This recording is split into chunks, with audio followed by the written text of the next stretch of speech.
Hello and welcome to Beacon Point's Manager Insights webinar series. My name is Jason Oberholzer and I cover equity manager research here at Beacon Point. Today we are hosting a market and strategy update featuring James Donald of Lazard Asset Management. James is the head of emerging markets and portfolio manager of the emerging markets equity strategy. He joined the firm in 1996 and has over 35 years of experience in the industry. It has been a challenging environment for emerging markets investors this year, so we thought it would be timely to have Lazard review their thoughts on the current market and discuss some of the headwinds their strategy has faced. James, thank you for joining us, and with that, I'll hand it over to you.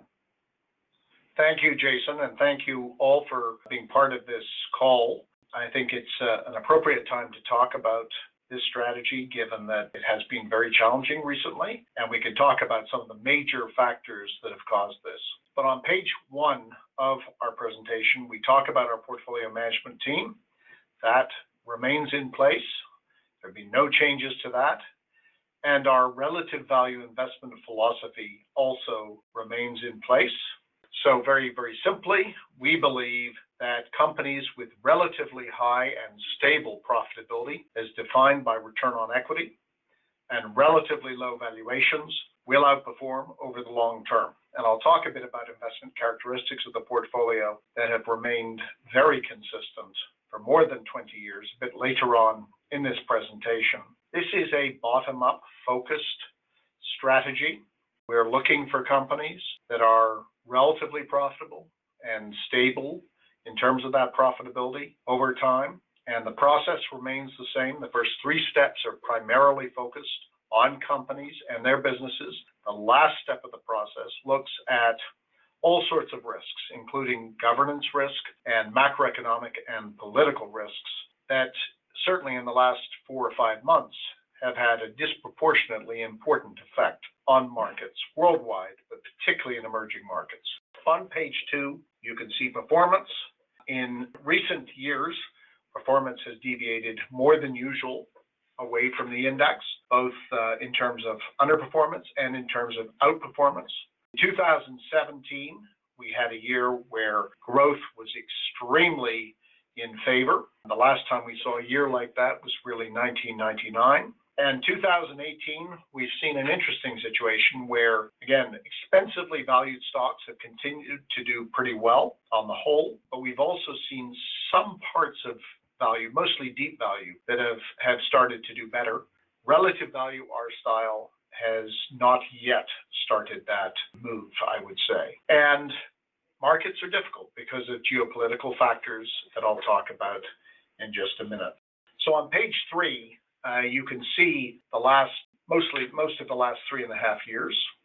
2015 was also a very challenging year. Value strategies don't tend usually to underperform when markets are going down. But in the last several years, we've had 2015 and we've had a decent proportion of this year being periods when markets have been weak and when large areas of value have done poorly. And you can see in 2015, this splits our universe of stocks in emerging markets into quintiles. And the top 2 boxes are for valuation, price to earnings and price to book. Price to earnings are probably more relevant for this relative value strategy that I run. And you'll see that in 2015, which is a year when the emerging markets were down about 15%, quintile 1, which is the most expensive stocks, went down the least. They went down about 3% in terms of price to earnings and about 4% in terms of price to book. And as you bought cheaper stocks, as you went down the quintiles 2, 3, 4, and 5, you'll see that the cheapest stocks actually performed the worst. Very rare for that to happen. I think deflationary forces were behind that primarily. And for a valuation-sensitive strategy like ours, extraordinarily difficult for us to outperform in a period where the very most expensive stocks had performed the best. 2016 was a year when we had quite a reversion in markets. And you can see for both price to earnings and price to book, quintile 4, a relatively cheaper area of stocks, and different for both categories, but relatively cheaper for both, performed the best. And in fact, quintile 2, quite expensive stocks, performed the worst of all the quintiles. So that's the type of environment where value-sensitive strategies can perform well, and indeed we did perform well through that period.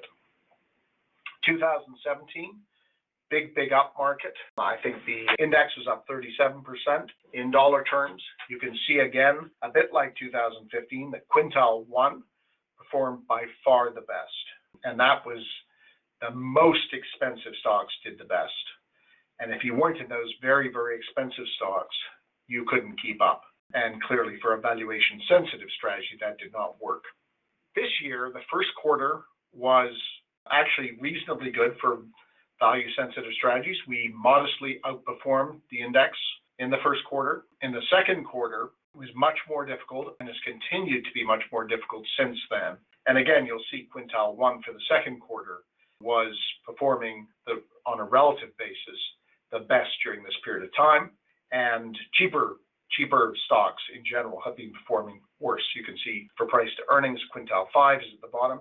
Interestingly enough, for price to book, which is a significance for deep value, we've started to see deep value perhaps performing a little bit better. So deep value, which of all the styles I would say was the worst performing style up until the end of last year, there has been something of an improvement. And that's somewhat important because when we look at page 4, you can see here MSCI's emerging market growth and value indices. It's the growth divided by the value indices. Now, we use this for illustrative purposes primarily. We don't love the way MSCI determines their indices for growth and value because they literally cut each country 50% growth and 50% value, but it's illustrative. And it also, importantly, aggregates some styles. Relative value and deep value really form the basis of the value index. So again, it doesn't divide those. But you can see that in the late 90s, we had a period when growth was extremely strong. Now, that period is probably the most similar period to what we are now going through. That changed in the first half of 2000. And then we had a 10-year period when much more value-oriented stocks did well. And then around 2010, that changed. And really since then, growth has been the place that has outperformed. In fact, if you look at the last 7 or so years, if you had picked the very most expensive stocks consistently, you'd have probably performed the best. And if you had picked the least expensive stocks, you would have performed poorly. So we've essentially been walking into a very strong wind as a value-sensitive manager during this period of time. And this period does feel a lot like the very late 1990s. So, in fact, in early 2000, I remember that for a period of time, deep value started to perform better before momentum essentially fell rapidly.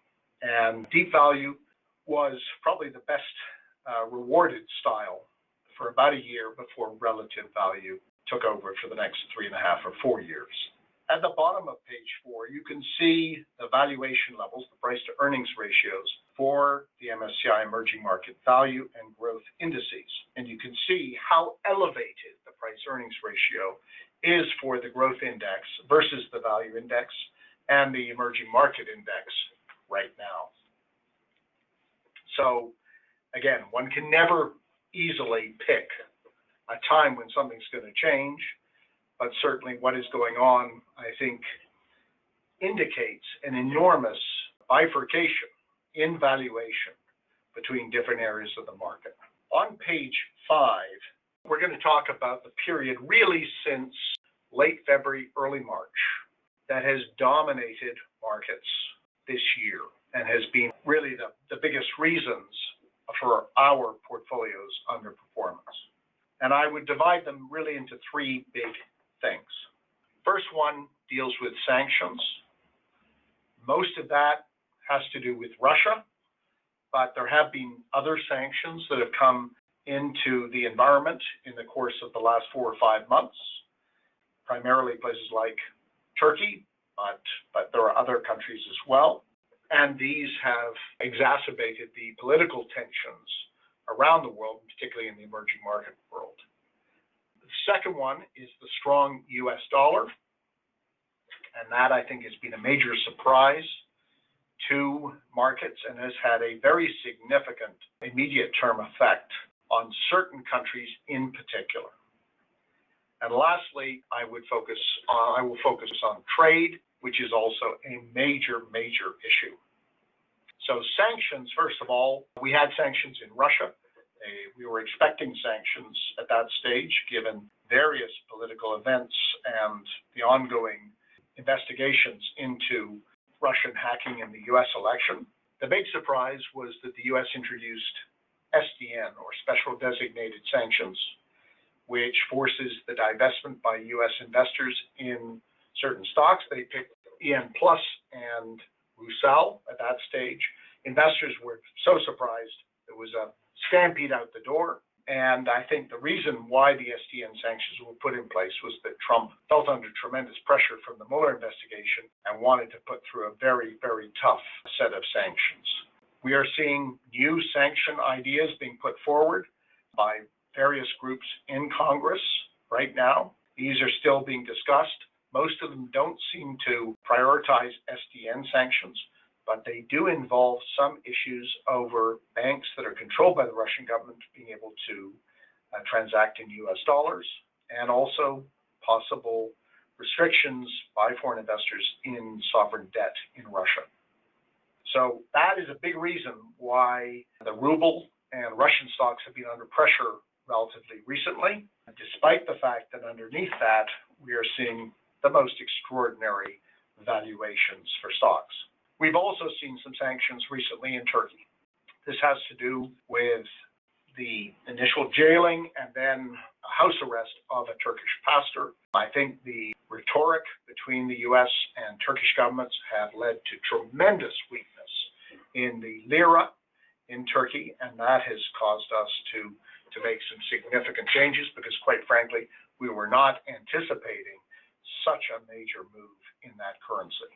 And there have been certainly threats of sanctions elsewhere. But the current situation where the political rhetoric, is very strong, has been extremely important. The strong US dollar has been the most significant single effect on markets. A lot of relative value opportunities have been in markets that have current account deficits and have not had interest rates necessarily as high as they should have been, given that many of these economies have been performing well and inflation has been rising. This really began, I would say, in the Philippines and Indonesia in March and April.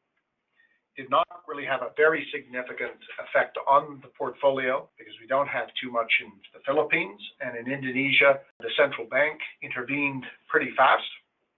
It did have a major effect in Argentina in April because the country is going through structural reforms from a closed socialist economy to an open capitalist economy. It has a current account deficit and a budget deficit. And as such, they'd be looking to raise tax revenue. They had taxes on local government bonds. And when the dollar suddenly started moving higher, investors exited Argentine bonds very quickly. Why did the dollar start to move higher in this rather surprising way? Well, I think the reason is because at the beginning of this year, investors were expecting accelerated synchronized growth around the world.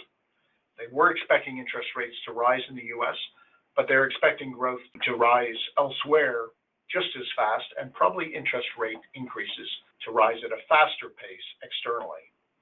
And towards the end of the first quarter, primarily I think because of the tax changes in the US, that added an extra stimulus to US growth.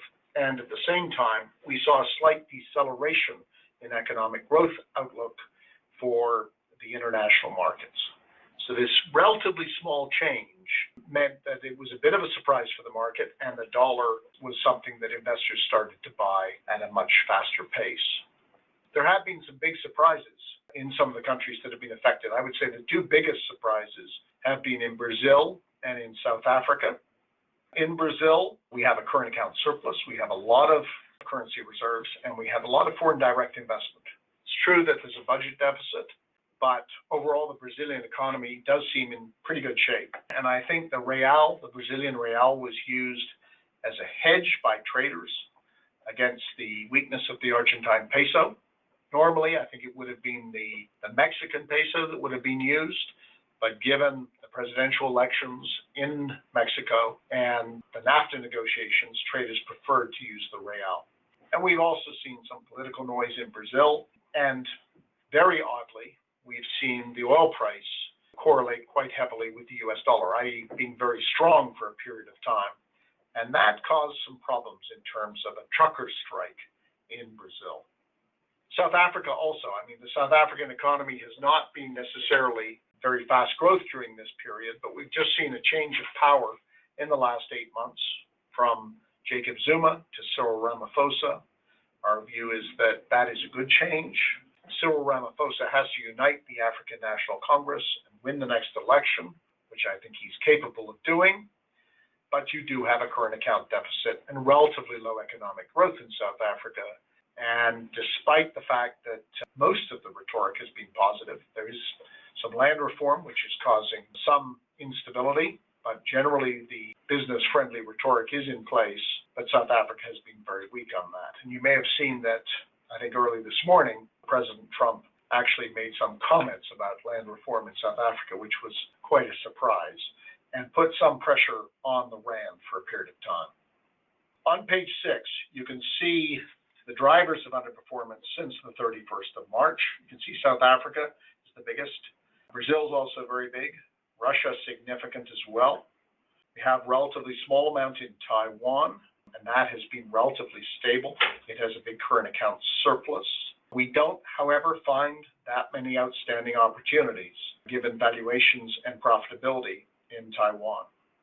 Turkey deserves a comment. I've hardly ever seen cheaper valuations in Turkey, and there are some high quality, very impressive companies in that country. Even back in 2001, I don't think I saw as cheap stocks as I see today. You could also make an argument that the currency is extraordinarily undervalued. The problem is that we now have a president in Turkey, Mr. Erdogan, who seems to have an extraordinary amount of control in that country. And as such, he has tended to be very late in raising interest rates. He doesn't like the idea of raising rates. He likes high nominal growth, but he doesn't seem to understand the importance of managing inflation. And he called an election in the second quarter. He should have probably increased rates immediately. He increased rates too late. He had to increase them by 500 basis points. And he should have, again, increased rates in July, which he didn't want to do. And at that stage, this issue over the pastor not being allowed out, the heightened rhetoric between the Vice President, Mr. Pence, and President, Mr. Trump, and the Turkish President, Erdogan, continued at a very high pace, and we had the lira under tremendous pressure. And as such, we haven't seen those types of interest, those types of exchange rates for a long time. That was outside of our general basis, and we have reduced positions in Turkey because it could be a situation that is more extreme than we had previously thought. On the top of page 6, on the top right-hand side, you can see these movements in currencies that have been, in certain of these currencies, very substantial during this period of time. So in this third quarter so far, we have seen significant pressure continuing. Turkey has been the largest detractor. About 10 days ago, we saw an extraordinary move in the currency. Financials and telecom services have been the worst performing sectors over that period of time. These are areas where we have been reducing the exposure. We do have stocks that are relatively well hedged in Turkey with big export-oriented businesses as well as dollar-linked revenues. But although we think the banks that we have in the portfolio are relatively well capitalized and can defend themselves significantly over the next year, the set of circumstances we find ourselves with in terms of the currency is beyond what we are anticipating before. Russia has been the second largest detractor. I think really it's been due to the renewed focus on sanctions by Congress, especially since the Trump-Putin Helsinki meeting. We've seen a lot of pressure on financials and consumer staples. in that market. The two biggest areas where we have been helped, at least until recently, have been in China. China has been down about 10% in dollar terms. IT, particularly some of the larger internet-related companies, have seen some pressure, as have some of the other IT services companies, from what we think are still very elevated levels. So e-commerce has come down significantly. At this stage, we still think a lot of those e-commerce companies that did extremely well in 2017 are still too richly valued for our portfolio. And secondly, at least until recently, Brazil had made a major recovery, and we saw a very, very positive reaction to that. In the last week, we've seen some weakness in Brazil. Again, there's some political signs that are causing investors to be a little more circumspect about Brazil. On page 8, you can see the positioning of the portfolio. We have been making some reductions in Turkey. As I said before, we did in the second quarter add a little bit to some of our positions in Russia, not a huge amount, and a small amount in some of these relatively well-hedged businesses in Turkey. We have added, over the course of this year, some money in China as well, but we are still relatively lowly weighted compared to the index because we don't find a great trade-off between valuation and financial productivity in many Chinese and Taiwanese companies. By sector, we still see great relative value in a number of telecom and financials companies. In particular, telecoms we still view as being the most disliked sector in the world. And then information technology, particularly some of the big e-commerce companies in China, remain areas that we have essentially much, much lower exposure to. Page 9 just shows you the investment characteristics of the portfolio. This portfolio continues to be one with lower price earnings and price to cash flow ratios on the index, and consistently higher free cash flow yield, return on equity, and dividend yield. And our enduring investment philosophy is that we believe that higher free cash flow yield, ROE, and dividend yield, and lower valuations will ultimately lead to very substantial outperformance, even during periods or after periods when the markets are highly distorted. On a forward-looking basis, when looking through the lens of sell-side analyst estimates, the portfolio today sells at not much more than 9 times one-year forward earnings, with a one-year forward ROE of close to 16%, which I would say is one of the most attractive relative trade-offs that we've seen at any stage since the global financial crisis in 2008, 2009. So we do think this is a very interesting moment in time, fundamentally, for this asset class. And on page 10, the shaded area shows you the relative discount on a price earnings ratio for the emerging market index versus the global developed market index, the world index, which is about 30% today. Profitability for emerging markets and developed markets, about the same level in terms of return on equity. Obviously, this period of dollar strength has meant in dollar terms, which is what this index is, that emerging market profitability has come down somewhat. From what we can tell from sell-side analyst estimates, there is still an expectation of earnings per share growth this calendar year.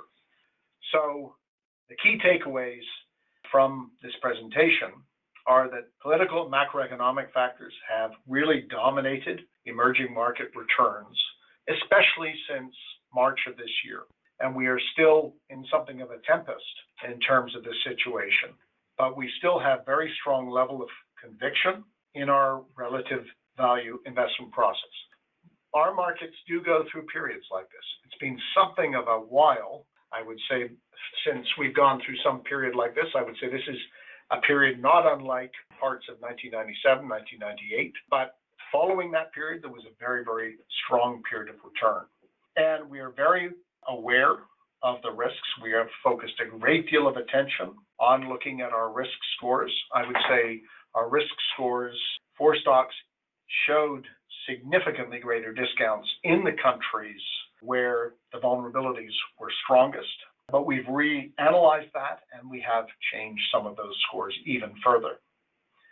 And at the end of the day, this portfolio, we believe, is extraordinarily attractive at this stage, with very significant valuation discounts and an ROE premium, relatively low leverage compared to the index. Net debt to total equity is about 15.8% versus 28.3% on average for the index, and higher free cash flow yield and dividend yield. So those are my remarks today. I will now hand back to Jason. Thank you, James. That was very helpful. We appreciate you joining us today to share your insights on the markets and the strategy. That concludes today's webinar. Thank you to all of our clients for listening in. Please don't hesitate to contact us if you have any questions about today's presentation. Additionally, you can send us an email at bpawebinar@beaconpoint.com, and we'll make sure to follow up with you. We hope to see you at our next Manager Insights webinar. Have a great day.